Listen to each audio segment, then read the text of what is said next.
En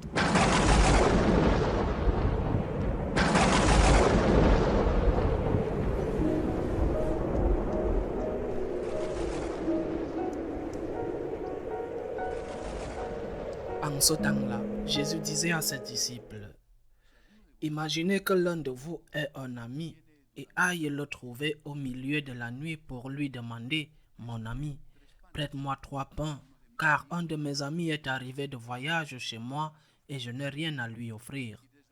Et si de l'intérieur l'autre lui répond, ne viens pas m'importuner, la porte est déjà fermée, mes enfants et moi nous sommes couchés, je ne puis pas me lever pour te donner quelque chose.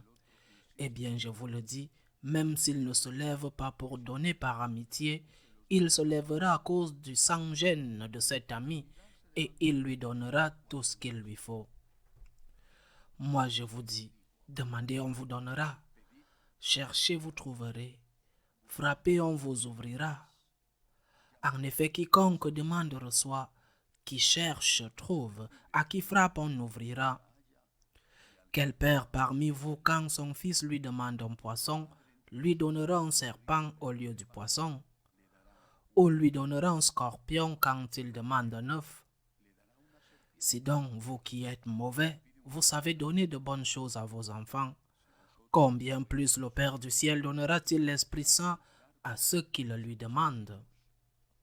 Acclamons la parole de Dieu. Une première lecture de cet évangile nous dit que le Seigneur nous exhorte à l'insistance, à la persévérance dans notre prière. C'est vrai, c'est une première lecture, mais il y a des détails.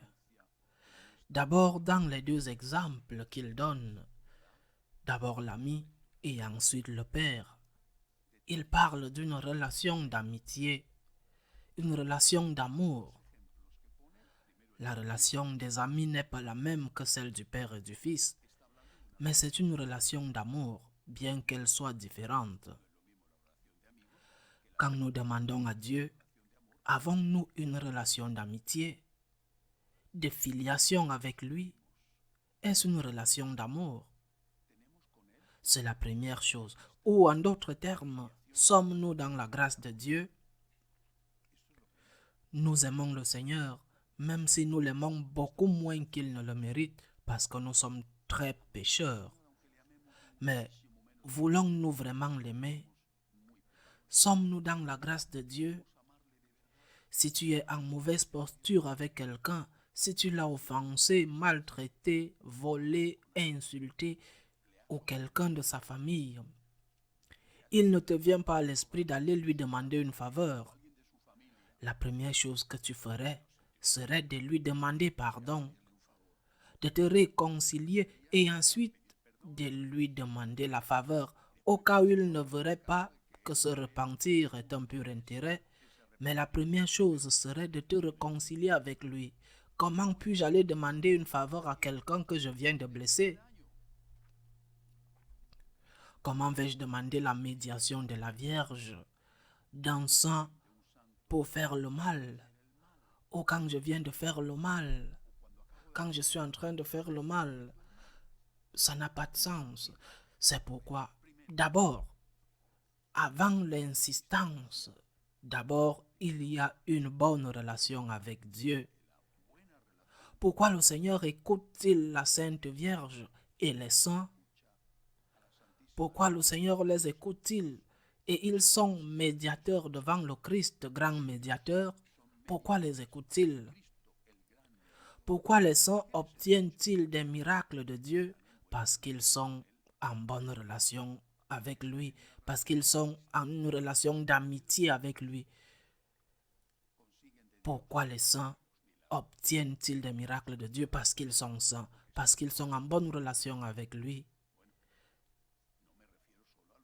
Enfin, je ne parle pas seulement des saints canonisés.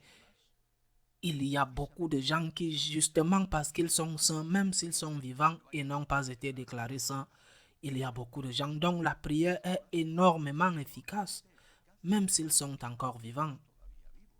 Saint Pio de Pietrelcina a obtenu des miracles continus.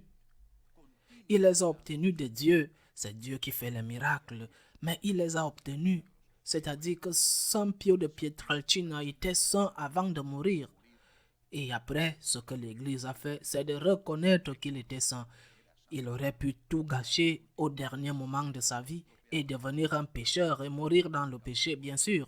Cela arrive à tout le monde. Jusqu'au dernier moment, tu peux te convertir ou tu peux tout gâcher.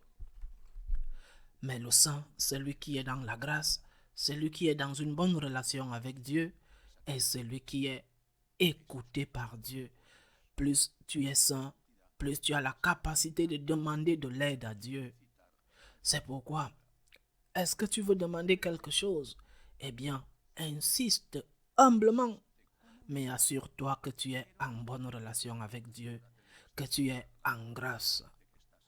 Et pas seulement cela, il parle ensuite, l'évangile termine en disant que le Père avec lequel tu dois avoir une relation d'amitié, de fils à père, d'amour, le Père donnera l'Esprit Saint à ceux qui le lui demandent.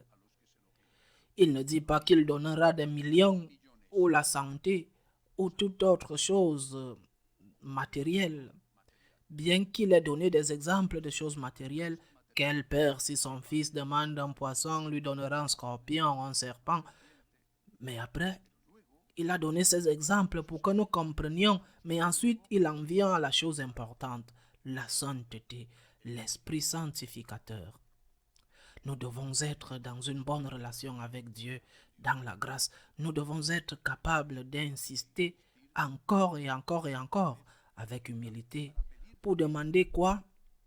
Les choses matérielles dont nous avons besoin, le Seigneur nous l'a enseigné dans le Notre Père, notre pain quotidien, où tout est résumé, le travail, la santé, le minimum au moins pour vivre dignement, la paix. Mais le plus important et la première chose est la sainteté, qui la demande pour lui-même. Aide-moi Seigneur à être saint. C'est ce que je désire le plus, t'aimer, te faire aimer. Aide cette personne que j'aime tant à être sainte. Si elle est loin, à se convertir. Si elle est avec toi, à persévérer. Qui demande cela? La plupart de nos demandes concernent des choses matérielles. Parfois, ce n'est pas la plupart, sinon toutes. Recommençons. Soyons dans la grâce.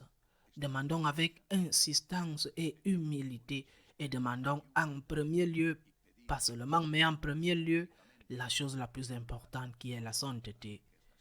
Loué soit Jésus-Christ.